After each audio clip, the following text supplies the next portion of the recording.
सवाल नंबर 1, भगवान राम की बहन का क्या नाम था? सवाल नंबर 2, भगवान शिव की कितनी पुत्री थी? सवाल नंबर 3, भगवान शिव ने जहर क्यों पिया था? सवाल नंबर 4, राम सेतु बनाने में कितना समय लगा था? सवाल नंबर 5, शनिदेव पर तेल क्यों चढ़ाया जाता है? सवाल नंबर 6, जाप माला में 108 दाने क्यों होते हैं? सवाल नंबर 1, भगवान राम की बहन का क्या नाम था? अगर दक्षिण की रामायण की माने तो भगवान राम को मिलाकर 4 भाई थे, राम, भरत, लक्ष्मण, भरत और शत्रुघ्न, और एक बहन जिनका नाम शांता था। शांता चारों भाइयों से बड़ी थी। दक्षिण में लिखी गई रामायण में ऐसा लिखा गया है कि राजा दशरथ और कौशल्या की पुत्री थी, लेकिन पैदा होने से थोड़े दिन के बाद उन्हें अंग देश के राजा रोमपद ने गोद ले लिया था। भगवान राम की बड़ी बहन का पालन पोषण राजा रोमपद और उनकी पत्नी वर्षणी महारानी कौशल्या की बहन ने किया। आगे चलकर शांता का विवाह ऋष्यशृंगा से हुआ। ऐसा माना जाता है कि ऋष्यशृंगा और शांता का वंश आगे चलकर सेंगर राजपूत बना। आज भी सेंगर राजपूत ही है जिसे ऋषिवंशी राजपूत कहा जाता है। हिमाचल के कुल्लू में श्रृंग ऋषि के मंदिर में भगवान राम की बड़ी बहन शांता की पूजा होती है। यह मंदिर कुल्लू से 50 किलोमीटर दूरी पर बना हुआ है। दूसरा सवाल है, भगवान शिव की कितनी पुत्री थी? भगवान शिव की 3 पुत्रियां हैं जिनके नाम अशोक सुंदरी, माँ ज्वालामुखी ज्योति और देवी वासुकी मनसा। भगवान शिव जी की सबसे बड़ी बेटी अशोक सुंदरी को देवी पार्वती ने अपना अकेलापन दूर करने के लिए जन्म दिया था। उनका नाम अशोक इसलिए पड़ा क्योंकि वह देवी पार्वती के अकेलेपन का शोक दूर करने आई थी। भगवान शिव की दूसरी पुत्री का नाम माँ ज्वालामुखी ज्योति है। देवी ज्योति का जन्म भगवान शिव के तेज से हुआ था और वह उनके प्रभामंडल का एक स्वरूप है। एक अन्य मान्यता के अनुसार देवी ज्योति का जन्म देवी पार्वती के माथे से निकले हुए तेज से हुआ था। देवी ज्योति को ज्वालामुखी देवी के नाम से भी जानते हैं और तमिलनाडु के मंदिरों में उनकी पूजा होती है। देवी वासुकी मनसा का जन्म भी कार्तिकेय की तरह देवी पार्वती के गर्भ से नहीं हुआ था। देवी वासुकी मनसा का जन्म भगवान शिव के प्रिय कद्रू, जिनके शापों की माँ कहा जाता है, के बनाए एक पुतले को छू गया था, इसीलिए उनको शिव की पुत्री कहा जाता है, लेकिन पार्वती की नहीं। बंगाल के कई मंदिरों में इनका पूजन किया जाता है। सवाल नंबर 3, भगवान शिव ने जहर क्यों पिया था?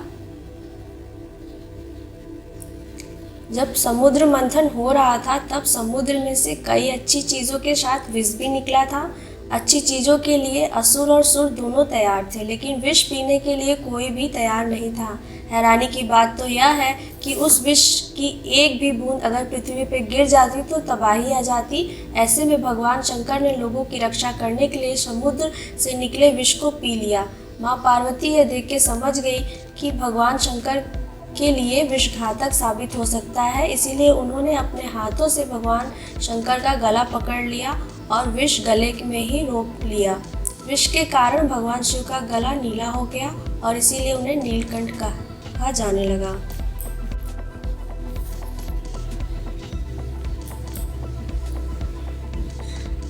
सवाल नंबर 4, राम सेतु बनाने में कितना समय लगा था? दोस्तों, आपने रामायण काफ़ी बार देखा होगा, पर क्या आपने कभी सोचा है कि राम सेतु कितने दिनों में बना था? इस सवाल में हम इसका सही जवाब जानेंगे।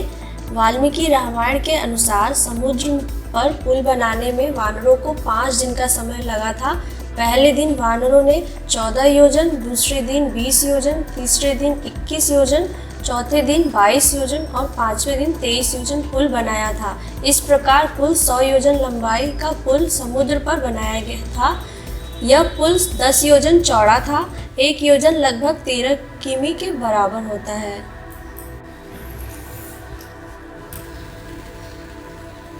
सवाल नंबर 5, शनिदेव पर तेल क्यों चढ़ाया जाता है?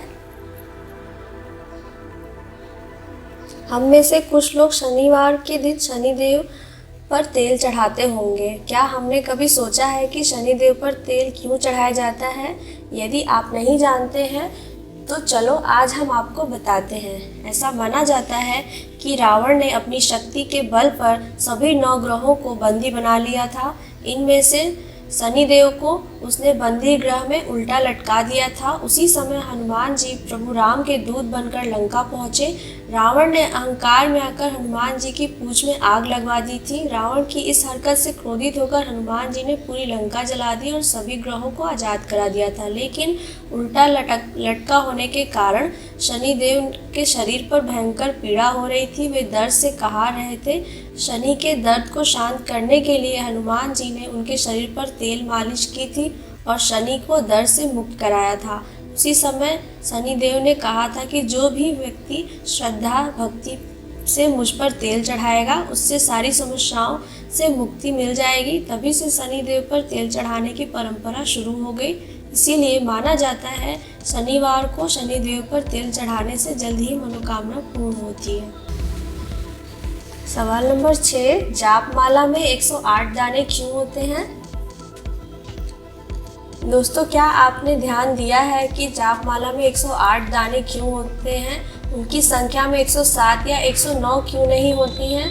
माला के दानों से मालूम हो जाता है कि मंत्र जप की कितनी संख्या हो गई है। जप की माला सबसे ऊपर एक बड़ा दाना होता है जो कि सुमेरु कहलाता है। सुमेरु से ही जप की संख्या प्रारंभ होती है और यहीं पर खत्म भी। माला के 108 मनके या दाना होना, इसके पीछे कई मान्यताएं हैं। भारतीय ऋषि परंपरा के अनुसार कुल 27 नक्षत्र होते हैं और प्रत्येक के 4 चरण होते हैं। इस प्रकार 27 नक्षत्रों के कुल 108 चरण होते हैं। इसीलिए मानकों की संख्या 108 होती है और हर मन का एक नक्षत्र का प्रतिनिधित्व करता है।